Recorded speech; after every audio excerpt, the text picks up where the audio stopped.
দাঁড়াও দাঁড়াও, আমার মতন যারা ভর্তা খেতে পছন্দ করো আজকের রেসিপিটা তাদের জন্য। গরম ভাতের পাতে একবার খেলে এর স্বাদ কখনোই ভুলতে পারবে না। প্রথমে শিমগুলোকে ভালো করে কেটে পরিষ্কার করে ধুয়ে গরম জলে ভালো করে সেদ্ধ করে নেব।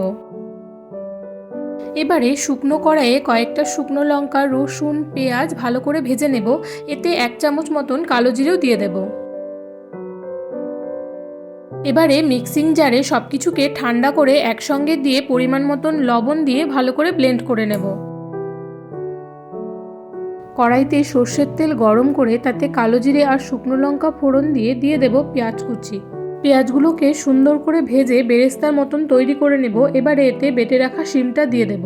এবারে সময় নিয়ে ভালো করে অনেকক্ষণ ধরে নাড়াচাড়া করে সমস্ত রসটা শুকিয়ে আঠা আঠা হয়ে এলে ওপর থেকে সর্ষের তেল দিয়ে ভালো করে মিশিয়ে নামিয়ে নেব। তৈরি হয়ে গেল দারুণ টেস্টি শিম বাটা বা শিমের ভর্তা। বাড়িতে একবার অবশ্যই ট্রাই করো আর আমাকে কমেন্ট করে জানাও তোমাদের কেমন লাগলো।